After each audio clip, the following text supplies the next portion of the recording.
അറിഞ്ഞോ? ഇല്ല. അറിഞ്ഞില്ലേ? ഇല്ലെന്നല്ലടാ പറഞ്ഞത്. ചക്കമണിയന് ഹാർട്ട് അറ്റാക്ക്. എപ്പോ? ഇപ്പോ. കർത്താവേ, അവ ഒരുത്ത ഒന്ന് പോയി കിട്ടിയ ബാക്കി രണ്ടെണ്ണം എന്നെ കൈക്കൊതുങ്ങും. ചായ കൂപ്പി പൊട്ടിക്കടാ.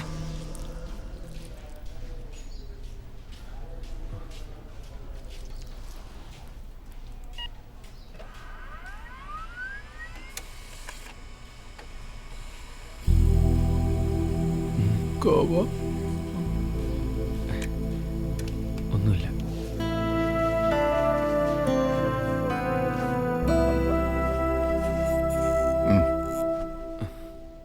ചേട്ടൻ മദ്യപിക്കാറുണ്ടോ? സഞ്ചരിക്കുന്ന ഒരു കള്ള് ഷാപ്പാണ് ഡോക്ടർ. ഓ, അപ്പൊ അതാ കാര്യം. ഇന്നലെ കുറച്ച് ഓവറായി കാണും. അതിന്റെ ആഫ്റ്റർ എഫക്റ്റാ. ഇഞ്ചക്ഷൻ കൊടുത്തപ്പോഴേ പെയിൻ മാറി. ഗ്യാസിന്റെ വേറെ പ്രത്യേകിച്ച് അസുഖമൊന്നും കാണുന്നില്ല. ഇല്ലേ? ഇല്ല. എന്റെ പൊന്നു ഡോക്ടറെ, ദൈവമായിട്ട് കയറ്റിയ ഗ്യാസാ. അത് ദയവായിട്ട് ഒരു ഹാർട്ട് അറ്റാക്ക് ആക്കി മാറ്റണം. അറ്റാക്കോ? അതെ. സ്വന്തമായിട്ട് വേലയെടുക്കാതെ ജീവിക്കുന്ന 3 ചേട്ടന്മാരാ. ഡോക്ടർക്ക് അറിയാമല്ലോ. ഇനി വേലയെടുക്കാതെ ജീവിച്ച ഹാർട്ട് അറ്റാക്ക് വന്ന് തട്ടിപ്പോവുന്നു. ചെറുതായിട്ടൊന്ന് വരട്ടി വിട്ടാ മതി. മരണഭയം ഏത് മനുഷ്യനെ മാറ്റും എന്നാണല്ലോ. ശരി, വിളിക്ക്.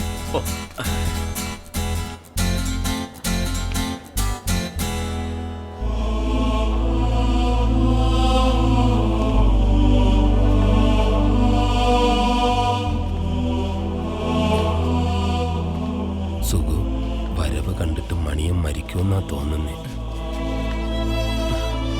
ചേട്ടാ, റിസൾട്ട് കിട്ടിയോടാ? കിട്ടി. ഹൃദയം മാറ്റിവെക്കേണ്ടി വരൂ. എന്തിനാ മാറ്റിവെക്കുന്നേ? പഴയ സ്ഥലത്ത് തന്നെ ഇരുന്ന എന്താ കുഴപ്പം?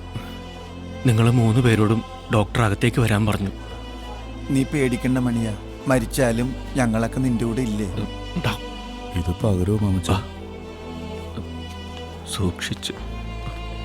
അറിയിക്കേണ്ടവരെയൊക്കെ അറിയിക്കായിരുന്നു. വിറക് ഞാൻ ഓർഡർ ചെയ്യാം. ഇരിക്കെ. പതുക്കെ. എന്താ 3 പേർക്കും ജോലി? അങ്ങനെ പ്രത്യേകിച്ചൊന്നുമില്ല. സമയത്തിന് ഭക്ഷണം കഴിക്കാറുണ്ടോ?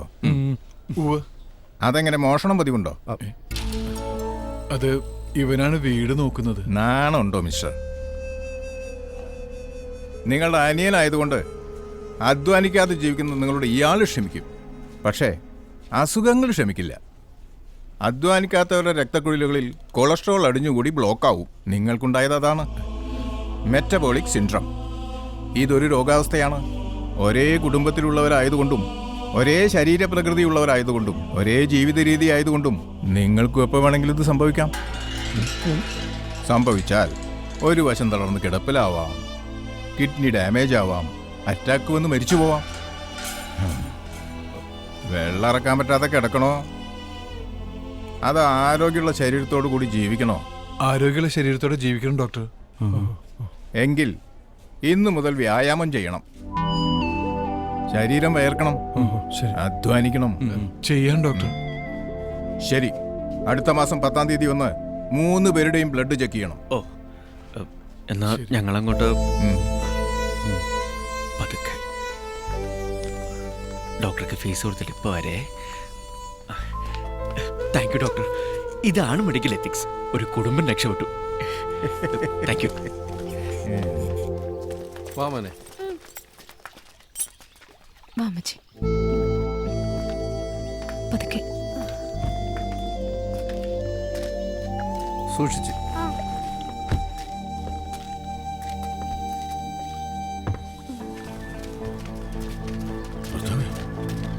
ഇവരെന്തിനാ ഇപ്പൊ ഞെരിച്ചു പിടിച്ചും കൊണ്ടുവന്നു? അതാരും ഇല്ലടാ. അമ്മച്ചി സൂക്ഷിച്ചു. രാവിലെ പോണു. അമ്മച്ചി, അമ്മച്ചി, അമ്മച്ചി എവിടെ പോണു? അമ്മച്ചി ഇറങ്ങിക്കേ. ഫോട്ടോ എടുപ്പിക്കടാ. ഫോട്ടോ എടുപ്പിക്കണം. എന്റെ അമ്മച്ചി ഇറക്കിട്ടില്ലെങ്കിലുണ്ടല്ലോ. അമ്മച്ചി ഞാൻ കൊണ്ടുപോവാ. വയസ്സുകാലത്ത് അമ്മച്ചി കഷ്ടപ്പെടുന്ന കാണാൻ എനിക്ക് വയ്യ. ഞാൻ നോക്കിക്കോളാം. അമ്മച്ചി, അവളങ്ങനെ പലതും പറയും. അമ്മച്ചി പോയ പിന്നെ എനിക്കാരാ? അയ്യോ പാവം, തനിച്ച് താമസിക്കുന്നതല്ലേ, എല്ലാത്തിനും സൗകര്യം. ഹൗസ് ബോട്ടിൽ പോകണ്ടല്ലോ. നിനക്കെ കാണിച്ചു തരാടി. അളിയ, അമ്മച്ചി ഇറക്കിയോടെ അളിയ. അമ്മച്ചി കുറച്ചുകാലം ഹാപ്പി ആയിട്ട് ഇരിക്കട്ടളിയാ. അമ്മച്ചി ഇറങ്ങമ്മച്ചി. മുദ്രപത്രത്തിൽ ഒപ്പിടാൻ വേണ്ടിട്ടായിരിക്കും അല്ലേടാ മോനെ. അവന്റെ ഒരു സ്നേഹം. 6 ബ്ലോക്കിലുള്ള 3 ഏക്കർ അവിടെ കിടക്കട്ടെ. നിന്റെ അപ്പൻ സമ്പാദിച്ചാല് അത്രയെങ്കിലും നിന്റെ മോന് വേണ്ടടാ. വോട്ടെടുക്ക്.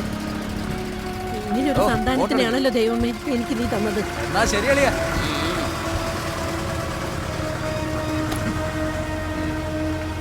അണ്ടർഗ്രൗണ്ടിൽ പണി ഒരുപാട് നടക്കുന്നുണ്ടല്ലോടാ. 6 ബ്ലോക്കിൽ 3.5 ഏക്കർ വിൽക്കാൻ പോകുന്ന ഒരു അമ്മച്ചി എങ്ങനെ അറിഞ്ഞു? ആലപ്പുഴ വെച്ച് ലിസി ചേച്ചിയും ഗോപനും കൂടെ സംസാരിക്കുന്ന കണ്ടപ്പോഴേ ഞങ്ങൾ വിചാരിച്ചതാ ഇത് കുരിയച്ചിട്ടുള്ള അവന്റെ അടുത്ത പണിയാണെന്ന്. ഉറപ്പല്ലേ ഇത് ആ വഴിക്ക് തന്നെ വന്ന പണിയാ? ഞങ്ങൾക്കൊരു സംശയമില്ല. ഞങ്ങൾ ബോട്ടിലോട്ട് പോയിക്കോട്ടെ. ഗസ്റ്റിനെ എടുക്കണമായിരുന്നു. അതില് അവിടെ ഞാൻ അപ്പോഴേ എന്നോട് പറഞ്ഞില്ല ഇത് പണിയാവും. ഗോപനുള്ളത് കുരിയച്ചൻ കൊടുത്തോളൂ. അടുത്ത കണി വരുന്നുണ്ടല്ലോ. കുരിയച്ചോ ആ മണിമലക്കാരാ, മണിമല പാപ്പൻ അവിടെയൊക്കെ ഭയങ്കര ഫേമസാ. ഇടയ്ക്ക് വന്നിരുന്ന് കാറ്റുകൊള്ളാൻ കുട്ടനാട്ടിൽ കുറച്ച് പറമ്പ് വേണം. നമ്മുടെ 6 ബ്ലോക്കിലെ സ്ഥലം കണ്ടപ്പോ ഇവർക്കങ്ങ് ബോധിച്ചു. വില അങ്ങോട്ടും ഇല്ല ഇങ്ങോട്ടും ഇല്ല. കുരിയച്ചൻ പറഞ്ഞതിൽ കബൂലാക്കാം. ശരി, നീങ്ങന്ന്. ആ എല്ലാം റെഡിയാണ്. വെയിറ്റ്.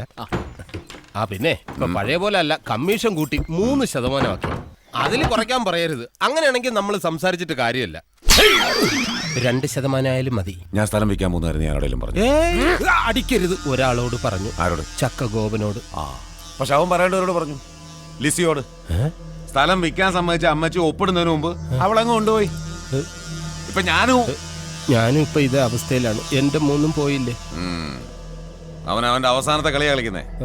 എന്റെ ജീവിതം തകർത്തു. ഇപ്പൊ എന്റെ കുടുംബവും. അവന്റെ അണ്ടം കീറുന്നൊരു പണി ഞാൻ കൊടുക്കും. പിന്നെ അവൻ പൊങ്ങില്ല. ചെല്ലേ പോയി പറഞ്ഞേക്ക്. അങ്ങോട്ടോടെ പോണത്.